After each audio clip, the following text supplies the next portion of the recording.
Michelle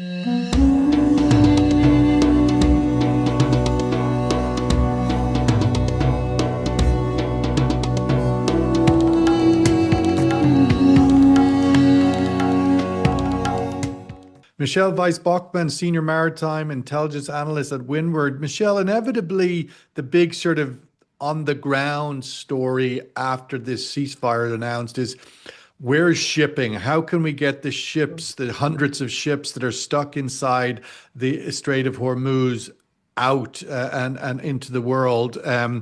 What's your sense 24 hours later? Where is shipping at? Where is flow at? Good morning, everyone. Well, these ships aren't going anywhere. At the moment, Hormuz remains effectively shut, and there's much uncertainty and conflicting messages overnight, especially regarding payment of a toll. So the Oman and Greece governments have publicly rejected a toll, and but Donald Trump has mused about a joint venture toll with Iran in some conversations that he had. The whole toll argument I find to be quite a strange one, given that freedom of navigation under the United Nations Convention of the Law of the Seas and other maritime conventions underpin these maritime choke points. I mean, imagine if Malaysia suddenly decided it wanted to charge for transits of Malacca Strait, for example, and the fact that many Western ship owners can't pay for a toll on Iran because they might brief sanctions. So overnight, I think there's the trickle of Iranian-linked shipments and bulk carriers that are carrying food to and from Iran. That's all you're seeing, and there's a lack of confidence, lack of clarity, and I Where's insurance? We saw at the beginning of yeah, this war, insurance sort of really shut down any kind of consideration that any yeah. tanker or ship owner might have had. What's insurance doing now, 6 weeks later, on this news? Well, I think, just having a look at the transit, it's very easy to see that the security and safety guarantees that marine insurers require for safe transits are not in place.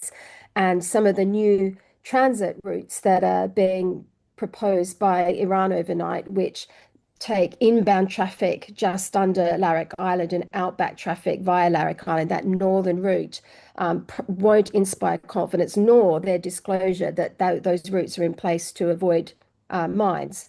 So if you're a Western affiliated ship owner, I think bar the establishment, say, of a United Nations supported humanitarian corridor, which negotiations have been underway to put in place, like the Black Sea grain corridor that was done with Russia for Ukraine grain after the war. I think barring that, I don't think you're going to see transits in any great numbers. It's simply, I mean, you can't gamble with the life of a seafarer. And I think, we saw an attack on a container ship like less than 48 hours ago.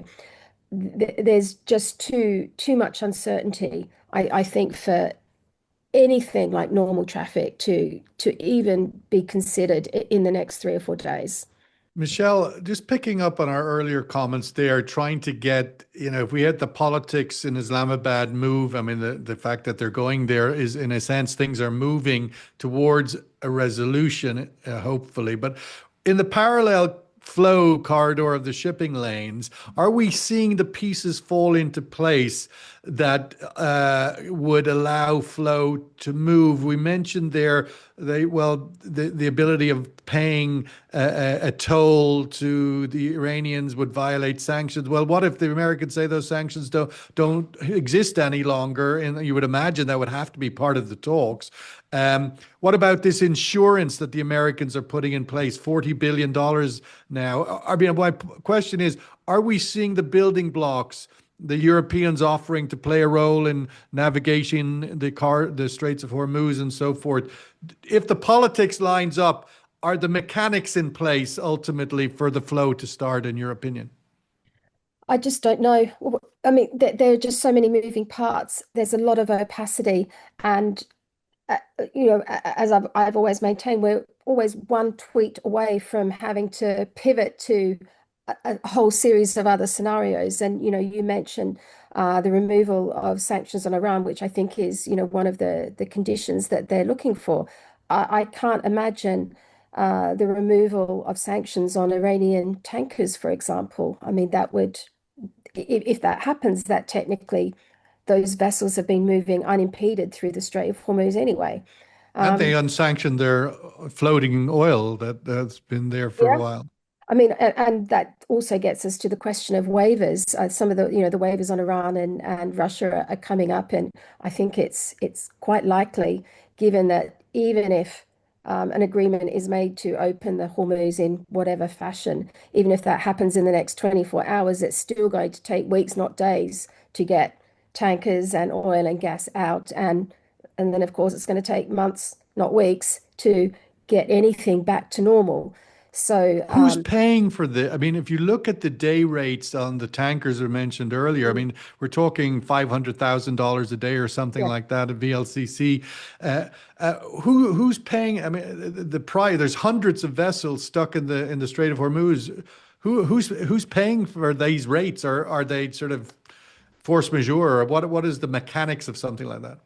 I think the legal basis of that hasn't been sorted out. I mean, is it demurrage? Is it, does it come under some sort of war insurance? I think, maritime lawyers are going to have a lot of work for years to come to sort out some of the issues that are going to arise from the prolonged capture of those vessels in the area. Um, the and the very high rates that we're seeing are not just for theoretical rates for the Middle East Gulf, for example. We're seeing record rates being paid to ship crude and refined products from the Atlantic basin into the Pacific basin because of course those energy shortages in some of the Asian countries are really starting to crunch now. And so we've got cargoes on vessels making their way over. And of course, it's all about ton-mile demand. These vessels are being taken out for longer periods of time. At the same time, you've got vessels trapped in the Gulf. So, the freight costs are certainly getting and remaining at very elevated levels. Michelle, your thoughts on this sort of looking forward through these talks, and also from the point of view of a kinetically disrupted Strait of Hormuz that could be with us for a long time now as we look forward, even if they have talks, if there's a Yeah. toll booth, it's all there. But your thoughts looking through this, where do you think it's going? Well, I think the IRGC is really, they're really the Houthis on steroids, and their only leverage right now is the Strait of Hormuz and whether or not they will consolidate control or emerge from the peace talks and talks tomorrow. Consolidating control on the Strait of Hormuz is going to be key. I can't see them giving up their only leverage. Yeah, I So. mean, they thought they were going in to talk about one nuclear weapon. They come out talking about a different nuclear weapon ultimately. But Michelle, just to pick up on the sort of seeing through the fog to the Mm, other side, however we get there, we saw coming out of Venezuela in January a lot of the sort of unsanctioning of the oil, unsanctioning mm, of the dark fleet associated with mm. that. We could see, you would imagine, coming out of this, if there is an agreement, and eventually there has to be one because they can't fight forever.